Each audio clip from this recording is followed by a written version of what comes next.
A Rabbinic Anthology, selected by C.G. Montefiore and H.Loewe. At the end of Herbert Lowe's introduction, I have appended the part that explains the abbreviations. 1347. R. Isaac said, when R. Gamaliel prepared a banquet for the wise, and they were at table with him, R. Gamaliel stood and served them. And they said, we are not worthy that he should wait on or serve us. Then R. Joshua said to them, permit him to wait on us, for we find that a greater than R. Gamaliel waited on the creatures, i.e. on men. People. They said, who was this? He said, Abraham, our father, the greatest in the world, who waited on the angels. But he thought that they were men, Arabians, idolaters. How much more should R. Gamaliel wait on the wise, who are studying the law? R. Isaac said to them, we find that one who is even greater than Abraham and R. Gamaliel waits on the creatures, i.e. on men. They said, who is this? He said, the Shekinah. For in every hour the Shekinah provides sustenance for all the inhabitants of the world according to their need, and satisfies every living thing, and not only the pious and the righteous, but also the wicked and the idolaters. How much more, then, may R. Gamaliel wait on the wise and the students of the law? Amalek Yitro, Section 1, page 195, Mech, Section 3, Volume 2, page 177. Now, let's not ever assume that somebody is an idolater or a polytheist just because of them being a stranger or a different tribe or, something like that. And remember, there were no Israelites during the time of Abraham, so Genesis 12:3 doesn't apply to that. And there's always a variety of monotheism to polytheism. And does it say that he thought that they were Arabians? Well, if Abraham was from Ur, then he would have been a different race than the Semites. And this, of course, confirms that the Semites existed before Abraham, because Arabian Arab means mixed, so the people on the other side of the Aryans in Northeast Africa, those were the Arabs. And the Shekinah, well, the light beings, the pious and the prophets are greater than the light beings in that they could have chosen wrong, but they didn't. The light beings have no choice, so, certainly some powers and stuff, but you know what I mean. 1348, Ta'an 7a, Malter, page 41. R. Janina B. Edi said, why are the words of the Torah likened unto water, as it is written, ho, everyone that thirsts, come ye to the waters, Isaiah 55:1, in order to indicate that just as water leaves high places and goes to low places, so the words of Torah leave him who is haughty and stay with him who is humble. Ta'an 7a, Malter, page 41. 1349, Ta'an 7a, Malter, page 42. R. Oshaya said, why are the words of the Torah likened unto these three liquids, water, wine, and milk? Words without, to indicate to you that just as these three liquids can be preserved only in the cheapest kind of vessels, so will the words of the Torah be preserved only in him whose mind is lowly. Now, that Ta'an 7a, Malter, page 42. Now, in some traditions, they straight up and go and tell you the direct thing, that wine, blood, right? But of course, pressed juice is a symbol for blood. 1350, Tanch B. Bereshit 2a. Thy humility educates me. AV, thy greatness has made me great. Psalm 18:35. Abba bar Achah said, "Is there anyone more humble than God? The disciple who sits before his master, when he ends his lesson, says, 'Master, how much? I have wearied you.' But when Israel had been taught of God, and they were leaving his presence, God said to them, 'How much have I wearied you? As it is written, too long have I made you sit. A.V. have you dwelt.'" Deuteronomy 1:6. R. Simeon B. Zerah said, "If the disciple says, 'Teach me a chapter,' the master says, 'Go wait for me in such a place.'" But when God told Ezekiel to go forth to the valley, Ezekiel 3:22, Ezekiel on his arrival found God awaiting him. Ezekiel 3:23. Tanch B. Bereshit 2a. Well, remember that God is omnipresent, so the approach is only in terms of metaphor, because you can't get away, right? H.L.'s note, compare Judah Halevi's lines, "Longing I sought thy presence, Lord, with my whole heart did I call and pray, and going out toward thee, I found thee coming to me on the way." Mrs. Solomon's translation, page XXV of her edition, and that's H.L.'s note, and I say XXV instead of 25 because you find, just like this book, a lot of books have the introductions with Roman numerals and the rest of it with English ones, right? 1351, Ab RN version 211A initial.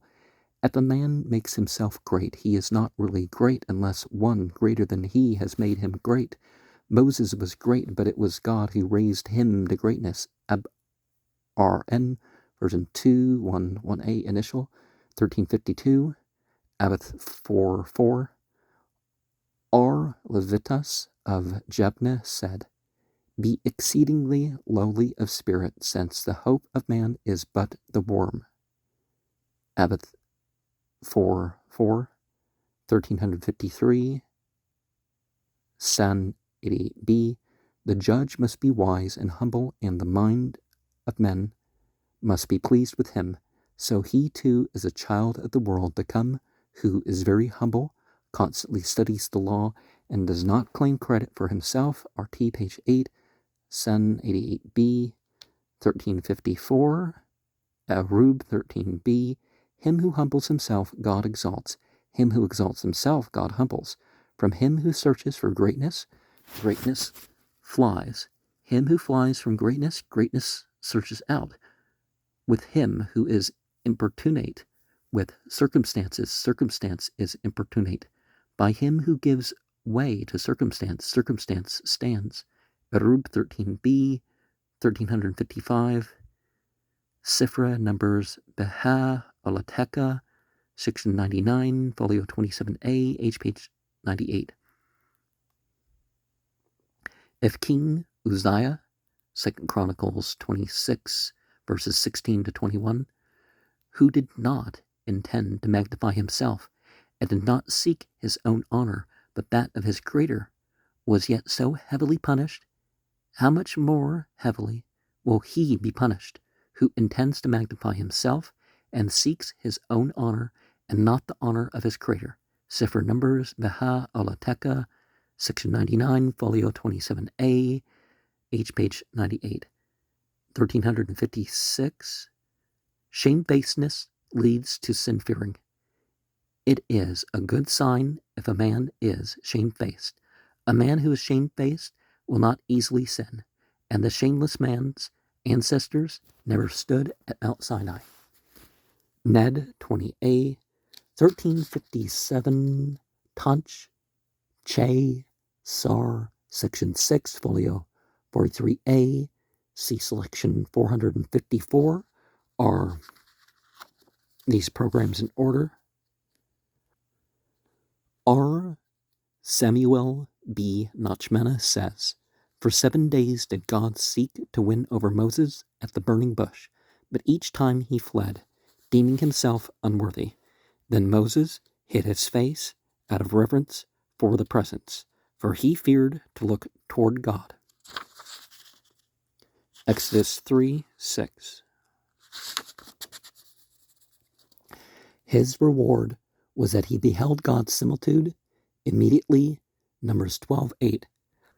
Tunch Che Sar, Section 6, Folio 43A, 454 of the selections. 1354, Numbers R, Bemidbar, 420, initial. It is written, do not glorify thyself in the presence of kings, and stand not in the place of great men. Proverbs 25:6. If a man is to bear himself humbly before a king of flesh and blood, how much more before God? They teach, be strong as a leopard, swift as an eagle, to do the will of thy Father who is in heaven, in order to instruct you that there should be no pride before God.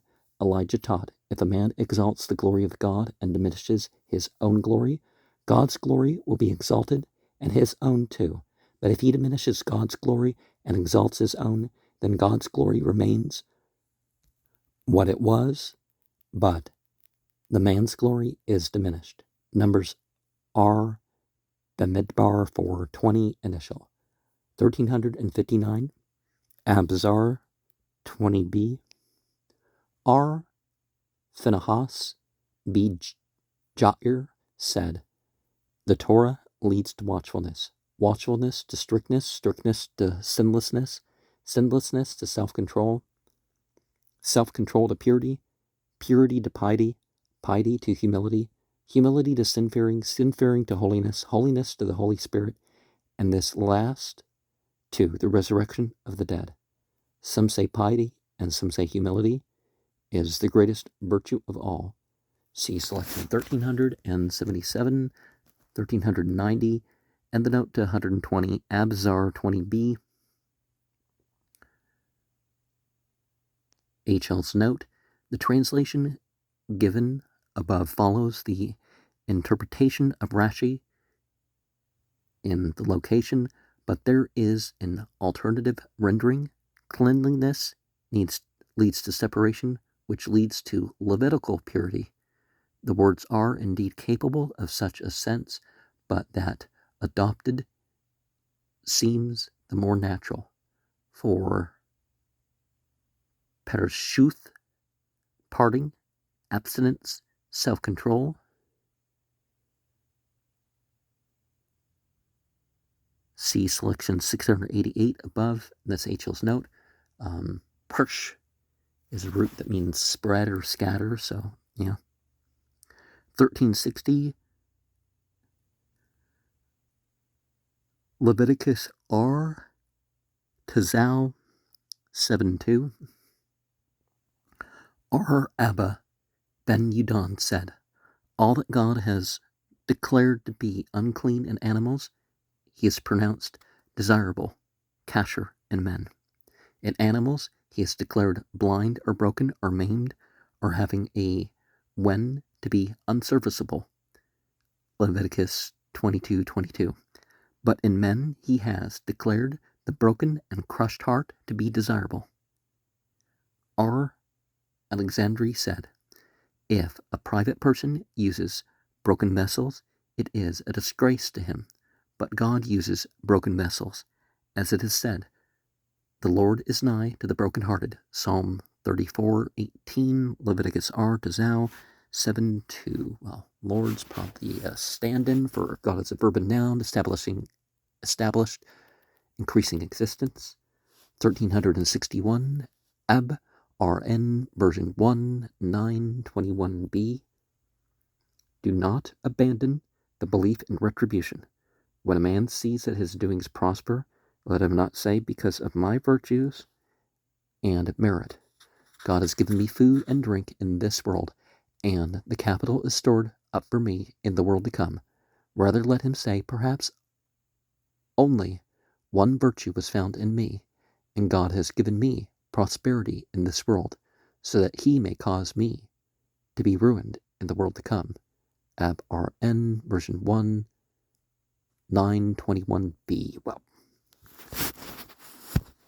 one should think the best of one's fate, but one, shouldn't be too much on this gospel prosperity stuff that people talk about, right? If it is right to be humble, if it is right to feel that so far as one's duty to the divine master is concerned, one has never fully come up to the mark. How far should one be confident and cocksure of one's lot in the world to come?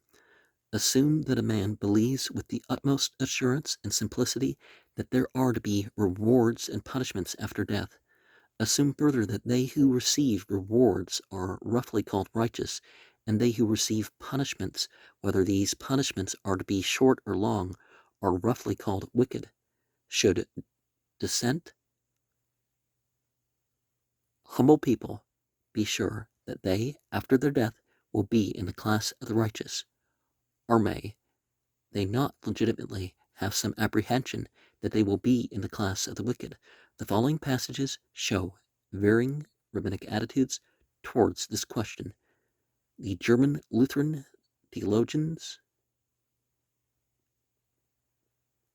for example, Rengstorff in his Theologisches Wörterbuch zum Neuen Testament, page 524, 1934, regard the first of the next three stories as a proof and example of the rabbinic lack of the Heilsgewissheit,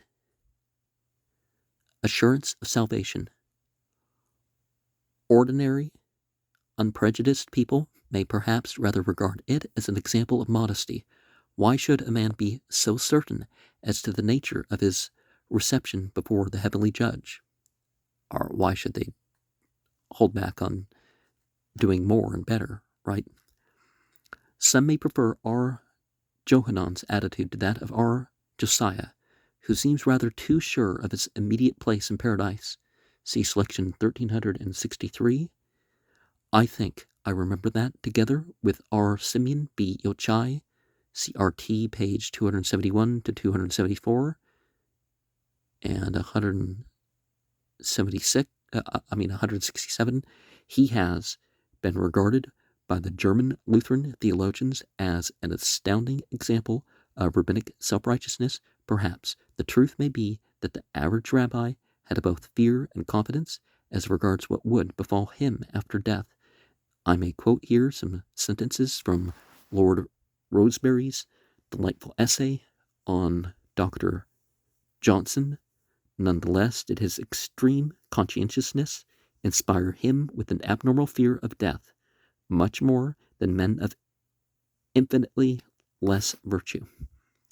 Death, my dear, is very dreadful, he wrote to his stepdaughter 10 months before the end, but when he thought it was near, he displayed a high composure, and when the shadow was finally on him, he was able to recognize that what was coming was divine and angel, though formidable and obscure, and so he passed with serene composure beyond mankind. Miscellanies by Lord Rosebery, Volume 1, page 57. Moore says there is no indication that pious Jews were afflicted with an inordinate preoccupation about their individual hereafter. The anxiety of a few preeminently godly men in the hour of death is recorded because it is exceptional. It was never cultivated as a mark of superior piety. Volume 2, page 321. Well, because piety is what you do or don't do, right? 1362. Bear 28b. When our Johanan B. Zakkai was ill, his disciples went in to visit him. On beholding them, he began to weep. His disciples said to him, O Lamp of Israel, right-hand pillar, 1 Kings 7:21, mighty hammer, wherefore dost thou weep? He replied to them, if I was being led into the presence of a human king, who today is here and tomorrow in the grave, whose anger, if he were wrathful against me, would not be eternal, whose imprisonment, if he imprisoned me, would not be everlasting, whose death sentence, if he condemned me to death, would not be forever, and whom I could appease with words and bribe with money, even then I would weep. But now, when I am being led into the presence of the King of Kings, the Holy One, blessed be he, who lives and endures for all eternity, whose anger, if he be wrathful against me, is eternal, whose imprisonment, if he imprisoned me, would be everlasting, whose sentence, if he condemned me to death, would be forever, and whom I cannot appease with words or bribe with money, nay, more, when before me lie two ways, one toward the Garden of Eden and the other toward Gehenna, and I know not towards which I am to be led. Shall I not weep? They said to him, Our Master, bless us. He said to them, May it be his will that the fear of heaven be upon you, as great as the fear of flesh and blood. His disciples exclaimed, Only as great. He replied, Would that it be as great, for know that when a man intends to commit a transgression, he says, I hope no one will see me. Bear 28b. The fears of R. Johanan B. Zakkai would not have seemed strange to any Christian, even the most pious in the Middle Ages, and right up to the Reformation, indeed hell was a much greater dread to the average pious Christian than to the average pious Rabbinic Jew. The following passage is taken from an article by Dr. Colton on the faith of St. Thomas More in the Quarterly Review of October 1935, page 332, 333. Nowadays, these sort of periodicals be like 40 pages or something now, but sizable books back then. Not one man in 100, shall we say, not one in 1,000, can now see heaven and hell as More saw them. St. Thomas Aquinas, like almost every other schoolman, he was a scholastic philosopher, who ventured upon that ground, concluded that the happiness of the blessed in heaven would be heightened by the sight of the damned writhing below in everlasting torture. Some theological Q, page XCIV, not of course that they rejoice in the torture of such. Nobody conceived anything so devilish as that, but because it bears continuous witness to them of God's justice, and at the same time of his mercy to them. St. Bonaventure is even more severe, and his fellow Franciscan, St. Bernardino of Siena, writes how these bellowings and cries from hell shall sing to paradise with ineffable sweetness. A greater joy than all the joys of this world melted into one.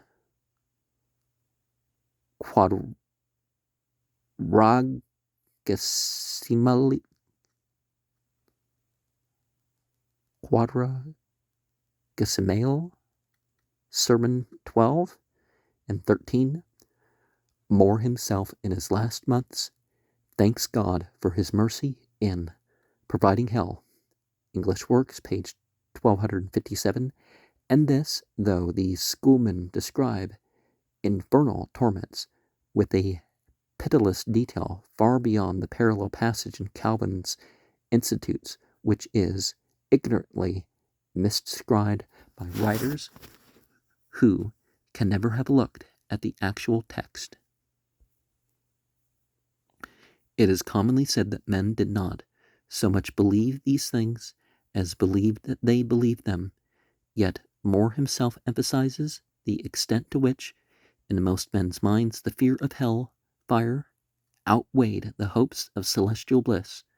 English Works, page 1258. Even more significant are the words of his fellow martyr, Fisher, speaking of Henry VII's deathbed terrors.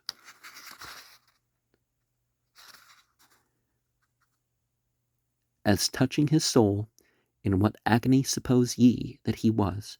not for the dread of death only, but for the dread of the judgment of Almighty God, for albeit he might have great confidence by the reason of his true conversion unto God, and by the sacraments of Christ's church, which he with full great devotion had received before, yet was not he without a dread. Nemo novit an sit odio an amor dignus. There is no man, be he never so perfect, unless he have it by revelation, that knoweth certainly whether he be in the state of grace or no. For of another manner be the judgments of God than of men. And the holy abbot highly said likewise, 3 things, said he, there be that I much dread. One is what time my soul shall depart out of my body. Another is when I shall be presented before my judge. The third is what sentence he shall give, whether with me or against me. If these holy fathers, which had forsaken this world and had lived so virtuously, were in this sphere, no marvel through this great man, which had so much worldly business, and daily occupied in the causes thereof, no marvel though he were in great fear. Fisher's English Works, EETS, Extra Series, 1876, page 277. Abbot Elias's words are in Lives of the Fathers, Magna Pat Lat, volume 73, column 861. More himself in his De Quatuor Novissimis reckons that not 14 men and 4,000 think on these things with deep earnest during their lifetime, until at last the fear of hell, the dread of the devil, and sorrows at our heart in sight of our sins shall pass and exceed the deadly pains of our body. English Works, page 73 and 78. Perhaps I need not have put in the qualifying words. Up to the Reformation, I quote again from Dr. Colton, it was a commonplace of medieval theology, and indeed of almost all theology, until comparatively recent times, and CGM put italics for that the last moment of a man's life decided for him between an eternity of unimaginable bliss, with or without preliminary purgatorial suffering, and an eternity of unspeakable horror and torment. This was accepted as an axiom so indisputable that St. Gregory the Great, and after him almost all the schoolmen, do not attempt to reconsider it, even when it is found to lead them by inexorable logic to the conclusion that the blessed in heaven will find their bliss heightened by the contemplation of the sufferings of the damned in hell, only indirectly, of course, only as a proof of God's justice and as a reminder of his mercy to themselves. But still the fatal nexus is there.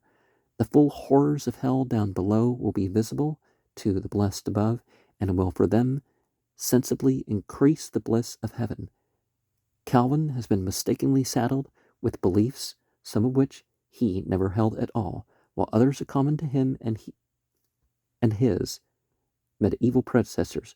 Concerning this particular medieval tenet, there can be no doubt. Therefore, nobody can realize those times without bearing it constantly in mind.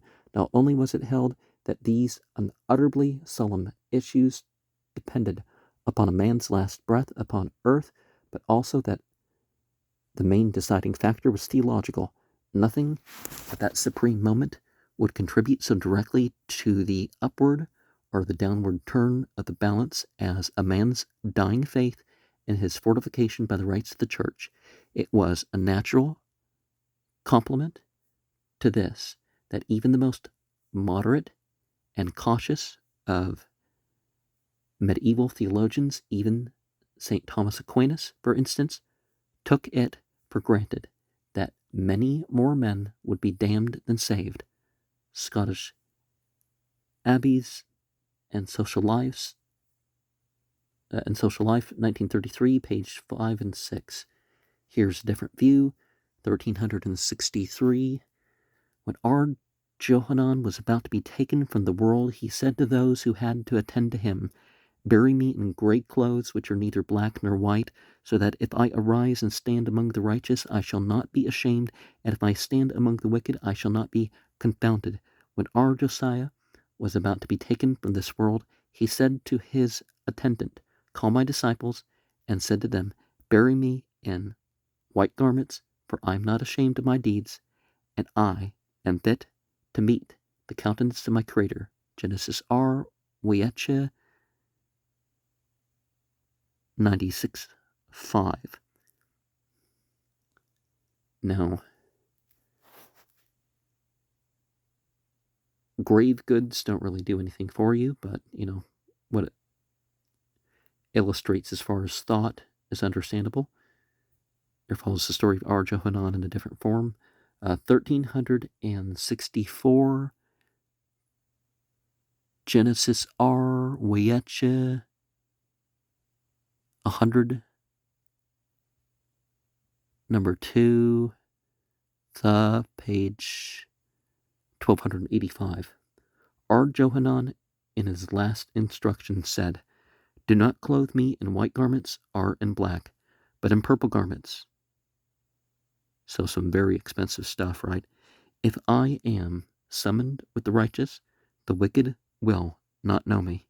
And if I am summoned with the wicked, the righteous will not know me."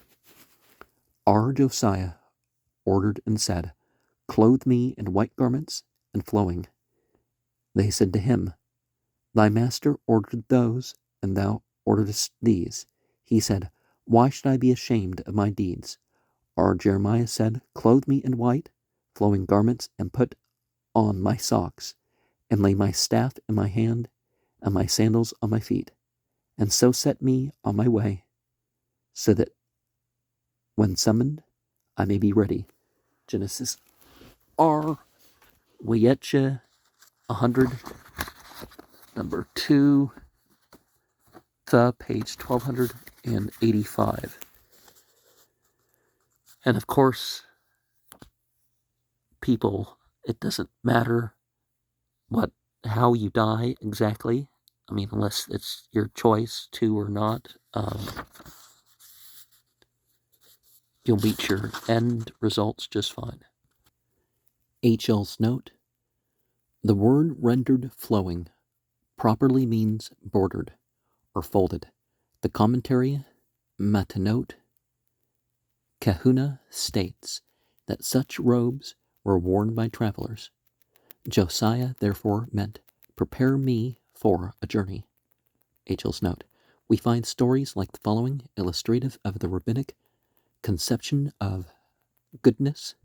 They are indicative rather of naive simplicity than of self-conscious conceit. 1365, T.J. Ta'an 3, section 13, 67a, line 48, see our selection 1397. When R. Adda bar Achwa wished for rain to fall, he would take off one of his boots as a sign that he was getting ready to go barefoot and fast. If he took both boots off, a flood came upon the land. Where he lived, there was a house in danger of falling, and he placed one of his disciples near by until the house was clear of goods. When the disciple went away from the house, it collapsed. Some say that it was Adda himself who stood close to the house. The rabbis sent to ask him, "What good deeds have you done?" He said, "No man entered the synagogue before me, and none remained there when I left.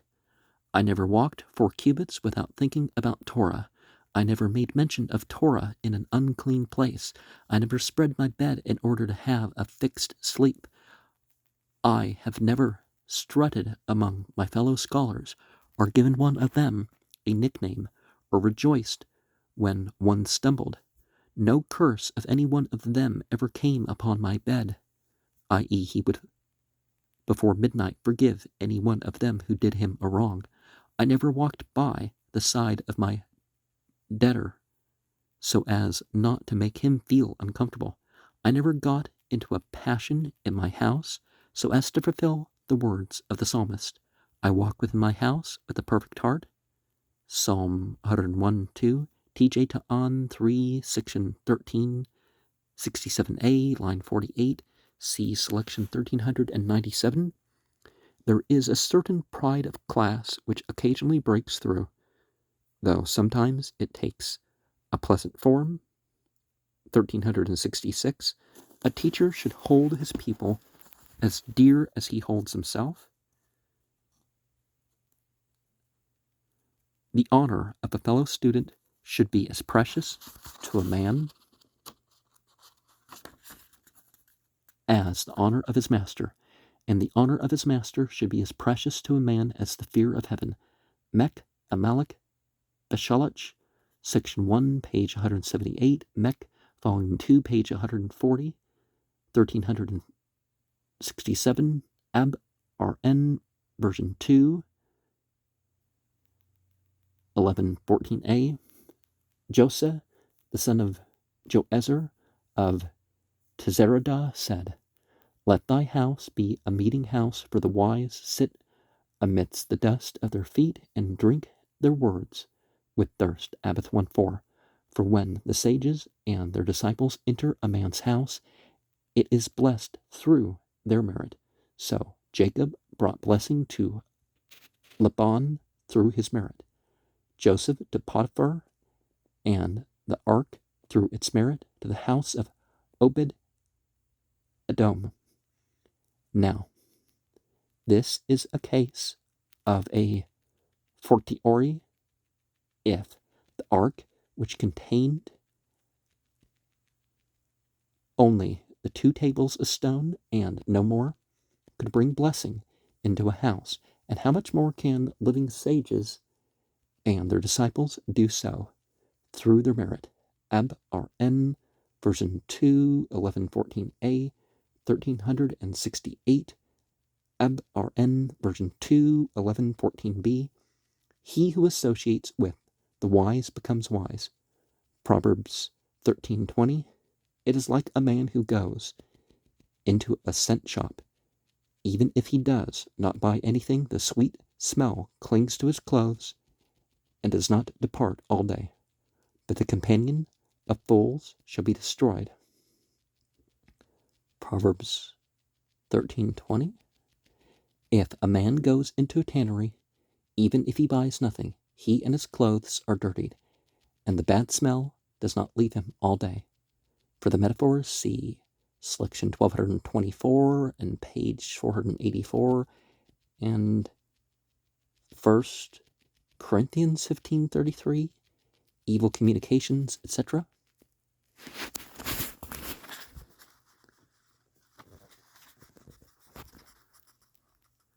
Ab RN, version 2, 1114b, 1369, 10 dBl, page 16.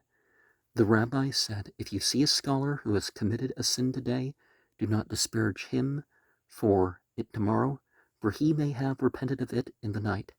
As it is said, love covers all sins, Proverbs 10:12, and love means Torah, or slip it out. So you see that whoever talks evil about the shortcomings of scholars is as though he talked evil about the Shekinah.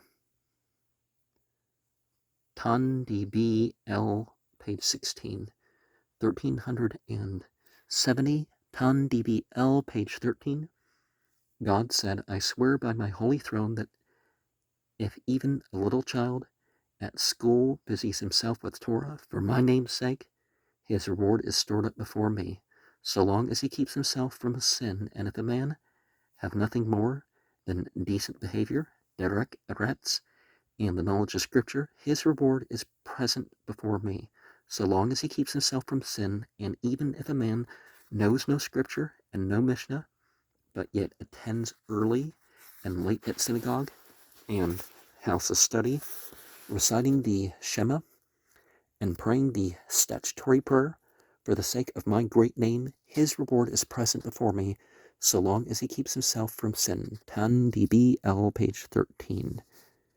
The rabbis practiced humility towards one another, and they held that it should be shown to all regularly constituted authorities, see 1372 to 1373 of our selections. The next story is rather touching. The fixing of the new year and of the Day of Atonement depended on the recorded observations of the new moon. Well, though they cited the waxing moon. And back in the day, I think by the time the Talmud was recorded it had been a fraction of a second for 1,000 years. You know what I mean? That they could say new moon to new moon, but the crescent moon, they still waited to cite it, right?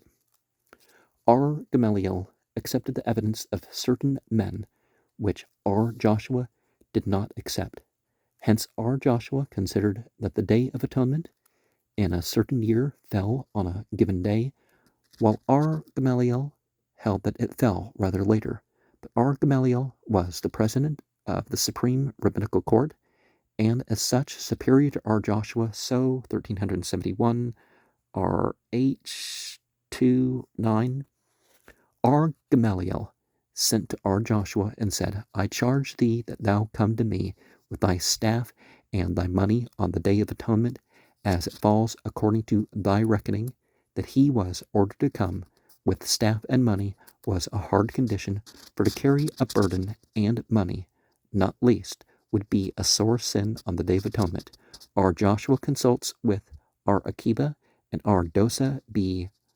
Harkinas, who counsel submission. So R. Joshua took his staff and his money in his hand and went to Jabneh to R. Gamaliel on the day which fell according to his, R. Joshua's, reckoning on the Day of Atonement. R. Gamaliel stood up and kissed him on the head and said to him, Come in peace, my master and my disciple, my master in wisdom and my disciple, in that thou hast accepted my words. R.H. 2:9. From a certain Pentateuchal verse, which R. Dosa quoted, the Gemara draws this conclusion. 1372 R.H. 25b. Even the smallest of the small, if he is once appointed as head of a congregation, is to be regarded as equal to the greatest of the great. R.H. 25b. In respect of R. Gamaliel's utterance to R. Joshua, the Gemara says, 1373 R.H. 25b, Happy the generation where the great listens to the small, for then it follows obviously that in such a generation the small will listen to the great. R.H. 25b. 1374, no table from which a scholar is not fed is blessed. Ton DBL, page 91. 400. Oh, we have a lot of commentary in this volume. The rabbinic conception of the ideal scholar or rabbi has many attractive points. Its limitation would seem to be precisely where Jesus broke away from the current ideal. He consorted with sinners and people of questionable characters whose observance of the ceremonial law was dubious. The rabbis kept close to the adage that evil communications corrupt good manners. See our selection 1368. They feared lest, touching pitch, they might be defiled. Again, the ideal which Jesus set before his disciples was clearly to give a great deal of time to seeking out erring sheep and attempting to reclaim them. The ideal of the rabbis was to give the largest possible amount of time to study. The disciple of Jesus was, I should imagine, to study very little, if at all. He would seldom enter the Beth HaMidrash, the disciple of the rabbis, would spend a large part of his days within its walls. He would be charitable, and as we have heard, he would regard it as a regular part of his duty to fill the office of judge. He would also have to take part in various communal affairs, more especially in the administration of the communal charities and of the relief of the poor. He would also have to interrupt his studies to attend funerals and to attend weddings, but his most beloved and most essential duty would ever be the teaching and the study of the Torah, using the word in its widest sense to include biblical exegesis, legal discussions, Haggadic sermons, the written and the oral law. In his behavior, the ideal scholar must be humble, retiring, and well-mannered. He must be scrupulously polite, ready to receive an abusive word without returning it, very good-tempered, but cautious with whom he associates. He must be clean and tidy in his personal dress and habits, not given to much laughter or jesting, simple and peaceful. The little epical treatise called Derek Eretz Zutha, two THs, right, from which I have made several quotations, is mainly a rather late compilation from earlier writings, but it clearly represents a sort of written precipitate of the rabbinic ideal. Oh, we have H.L's note here. Okay. For what it is worth, my personal opinion is that to contrast the pastoral activities of Jesus with those of the rabbis in this way is hazardous and subjective. I consider that the stories of Jesus' work are touching and exemplary, but I am not conscious of any contrast or limitation in this regard. First, I do not think that the phrase observance of the ceremonial law is altogether accurate. The word ceremonial is tendentious. It implies that Hillel would have shunned a man who had committed some ritual peccadillo, but would have consorted with one guilty of moral sin, while Jesus would have sought the latter out, endeavored to reclaim him, but would have overlooked the former. The validity of such a distinction seems to me to be open to doubt.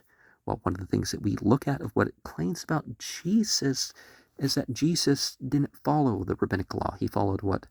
The scriptural law. So Purim and Hanukkah and a bunch of extra things he didn't follow. But what he thought the prophets taught, that's, the Bible seems to present that. Down. Secondly, there is a difference between social intercourse and social service. People do not invite notorious evil livers to their dinner table and introduce them to the family. Queen Victoria was censured for excluding from court even the innocent party to divorce, because New Testament wise they do not allow divorce at all. But such rigidity is not necessarily due to the narrowness of outlook. It may well be founded upon a sense of decency and an abhorrence of evil. The dining room is not the proper place for sermons. Conversations, not conversion, is appropriate between the soup and the savory.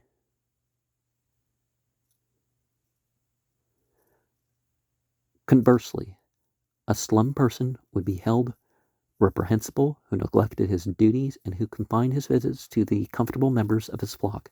Have we any evidence to justify either generalization or impression that Jesus condoned sin or that the rabbis abandoned the sinner? Is it not far more reasonable to suppose that each held similar ideas?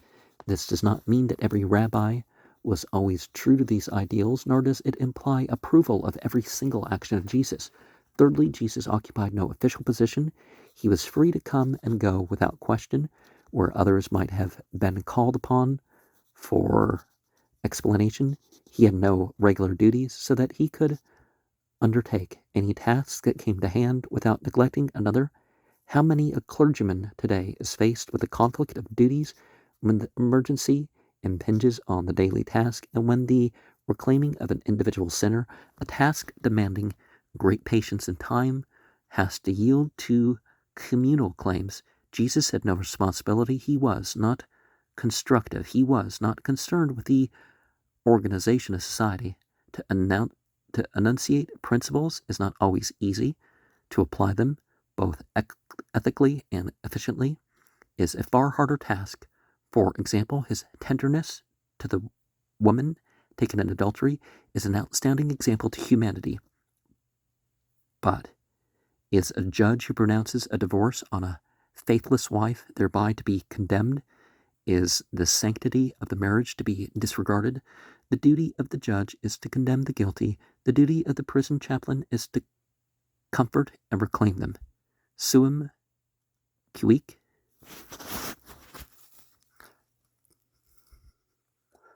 Finally, Jesus was not concerned with scholarship at all. Here again, suum cuique applies. The spheres of a lay preacher and of a regius professor of divinity differ widely. Each has its legitimate purpose, and though these purposes are not essentially incompatible, it would need an exceptionally gifted man to fulfill both to perfection. But as I have said, the question is one of impression, not of fact. H.L.'s note, and well, he's made a very good objective argument. He said, oh, that's subjective, it's just my interpretation. It's like, well, that's objectively what happened. Jesus was different in those ways. And, some other stuff, right?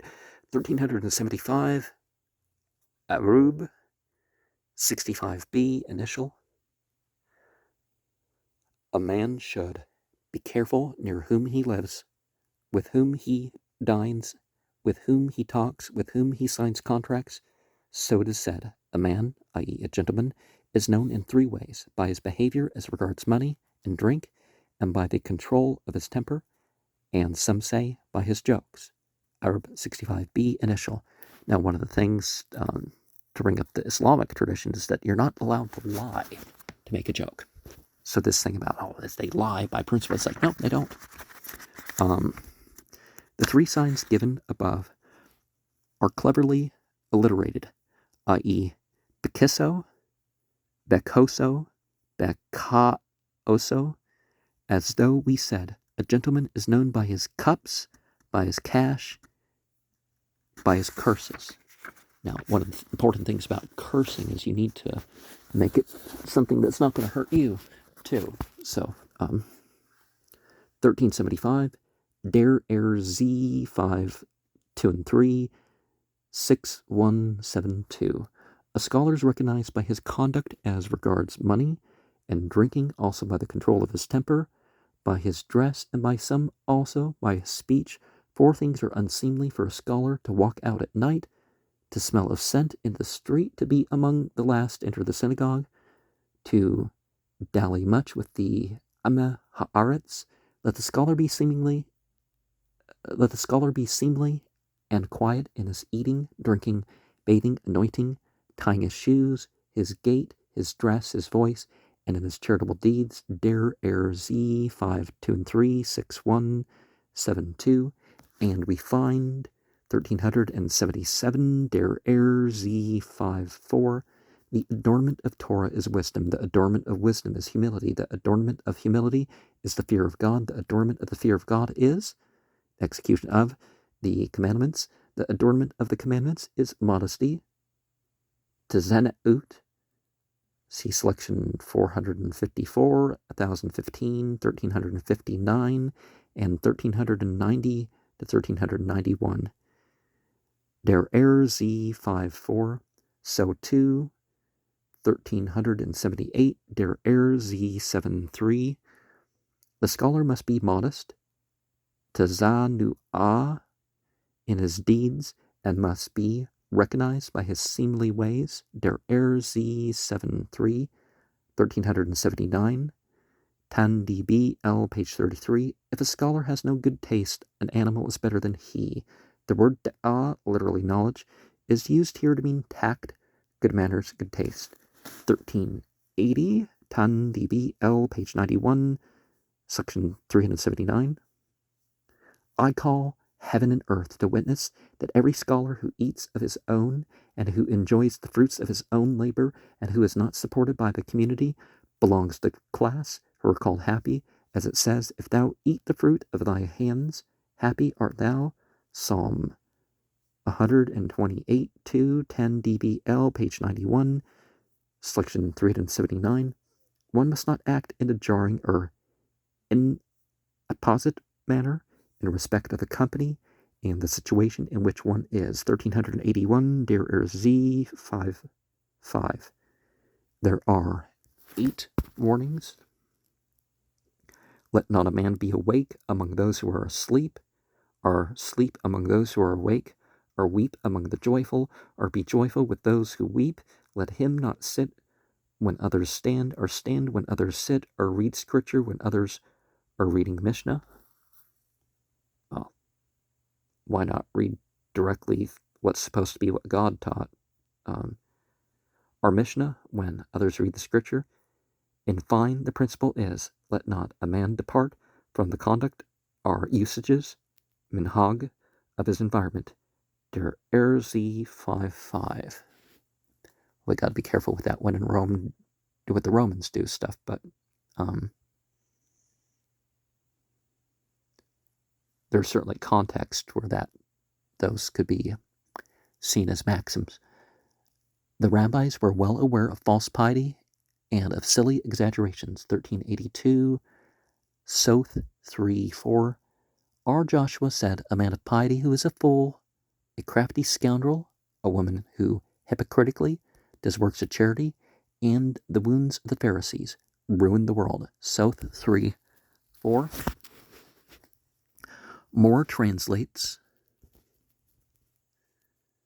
a fool saint, a subtle knave, a woman Pharisee, and the plagues of the Pharisees ruined the world. The Palestinian, or Jerusalem, Talmud finds the plagues of Pharisees in scholars, lawyers, who give counsel by which, apparently in strict form of law, the law may be circumvented. Nowhere is there any connivance at the pretenses of such sham Pharisees, who brought an historically honorable name into disrepute. Nor were the religious teachers blind to the evils of exaggerated self-esteem or self-righteousness. I think last program we talked about that, to which the most sincere were exposed. Volume 2, page 194. 1383, T.J. Soth 3, section 4, folio 19a, line 28. The Pharisee woman is she who sits down and quotes biblical phrases in a lascivious manner. T.J. Soth 3, section 4, folio 19a, line 28. 1384, Soth 21b. Who is a man of piety that is a fool? He, for example, who, if a woman is drowning, says, it is unseemly for me to look at her, and therefore I cannot rescue her. Who is the crafty scoundrel? R. Johanan said, he is the man who explains his case to the judge before his opponent appears. Soth 21b. 1385, T.J. Soth 3, section 4, folio 19a, line 13. Who is the pious fool? He who sees a child struggling in the water and says, when I have taken off my phylacteries, I will go and save him. And while he does so, the child breathes his last. Who is the crafty scoundrel? Arjuna says, he is the man who, lenient to himself, teaches others the hardiest rules. See selection 1330. T.J. Soth 3, section 4, folio 19a, line 13. It is perhaps desirable to add here the saying about the 7 classes of Pharisees, of whom only one, he who acts from love, is the true Pharisee, acceptable to God. I will first give Moore's summary. The motive of love and the motive of fear, exemplified by Abraham and Job, belong to the schools. The others show us that the Pharisees, as the people saw them, there is no malice in these characterizations, nor in the enlargements in the Talmud. Those who drew them evidently found the subjects ridiculous rather than obnoxious in the vanity of the good works done to be seen of men. Matthew 23:5, Volume 2, page 194. The first four are designated by what were perhaps old nicknames, at the enigmatic significance of which those who recorded them in the Talmudim, im at the end is plural, although in some dialects you do find some words that end in in, could only guess and did not guess alike.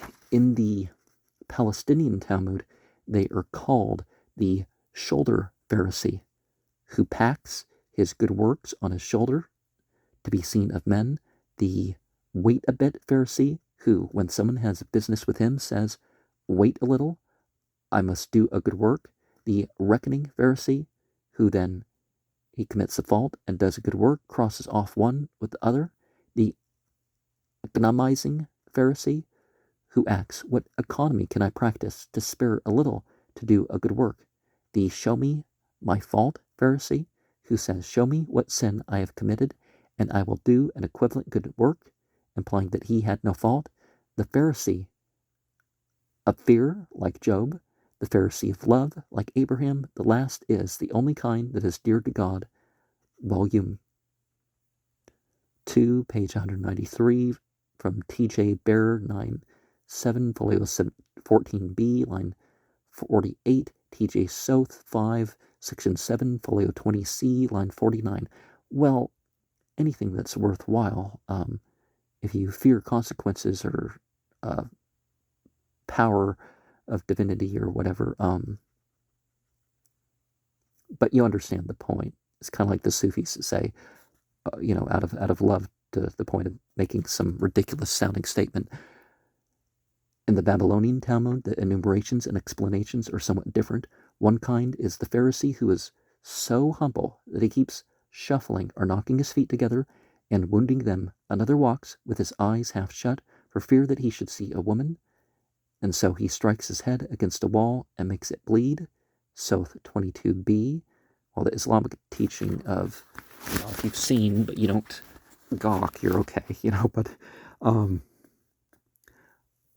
I now give Mr. Loewe's summary. There are 7 classes of Pharisees. 1, the shoulder Pharisee, who carries his good deeds on his shoulder ostentatiously, or according to another explanation tries to rid himself of the commandments. 2, the wait a while Pharisee, who says, wait till I have done the good deed. 3, the bruised Pharisee, who breaks his head against the wall to avoid looking at a woman, or St. Francis of Assisi, the one who dived in the snow because he was like, 4, the pestle Pharisee, whose head is bent in mock humility, like a pestle in a mortar. 5, the bookkeeping Pharisee, who calculates virtue against vice, or who sins deliberately and then attempts to compensate for his sin by some good deed. Well, that's very biblically problem, right? It's not that you don't do sacrifices, but you don't pile up the sacrifices to cover up for not being a good person, right? You make a mistake, you make up for it, but you know what I mean. 6, the God-fearing Pharisee, who was like Job. 7, the God-loving Pharisee, who was like Abraham. Just as in the 1st century BCE, King Alexander Jannaeus warned his wife not against the true Pharisee, but against the dyed Pharisee, who were like hyenas or chameleons, doing the deeds of Zimri, but expecting the reward of Phinehas. So, at the beginning of the 2nd century of the Common Era, Joshua ben Hananiah describes the eccentric Pharisees as destroyers of the world. Soth 3:4, Tezebuim means both dyed and hyenas. Now, contrary to what people have been taught to believe, we find that except for the Gospel of John and the book of Revelation, none of the New Testament had versions before 120. There's no manuscripts, there's no real indication that it started from an earlier generation too. From what survives, it doesn't seem to be. Well, I mean, it's a compilation of tradition, but you know what I mean, those texts were composed at that particular time. More's remarks are very judicious. Men who make a show of more piety or virtue than they possess are not peculiar to any creed or age, and the higher the value set on religiousness, the more they have flourished. The Pharisees have endeavored by teaching and example to establish a higher standard of religion in Judaism, and had gained the reputation of being more religious than their Sadducean opponents, or the ignorant and negligent mass of the people. That many men cared more for the reputation than for the reality is only what human nature would lead us to expect, and that many sincere Pharisees thought better of themselves in comparison with other men than is good for any man to think, and that their superior errors were often very disagreeable, may be taken for granted, but that the Pharisees as a whole were conscious and calculating hypocrites, whose ostentatious piety was a cloak for deliberate secret villainy, is unimaginable in view of the subsequent history of Judaism. Hypocrisy cannot be more severely condemned than it was by R. Elazar, Soth 41b to 42a, see selection 1108. For it was men of the Pharisee party who tided Judaism over the two great crises of the destruction of Jerusalem and the war under Hadrian, and in the 3/4 of a century following consolidated the labors of their predecessors and added their own to create the type of Judaism which it is the aim of this volume to record and interpret. Judaism is the monument of the Pharisees, volume 2, page 192, 193. H.L.'s note: with regard to the preceding sayings, it will be remarked how true to life some of them are. They are easily intelligible today, since they deal with foibles to which human nature is ever prone. Others are difficult to understand because they are ephemeral. They relate to special conditions and are strange in a new environment where another social order prevails. H.L. No, foible is very similar to a word that I can't say I really knew before. You see this thing online, and so what a foid is like a combination between a foibless individual and a feminist, but it's particularly used for a female who doesn't really have their own opinions. They just compile what they think the popular one they're supposed to follow.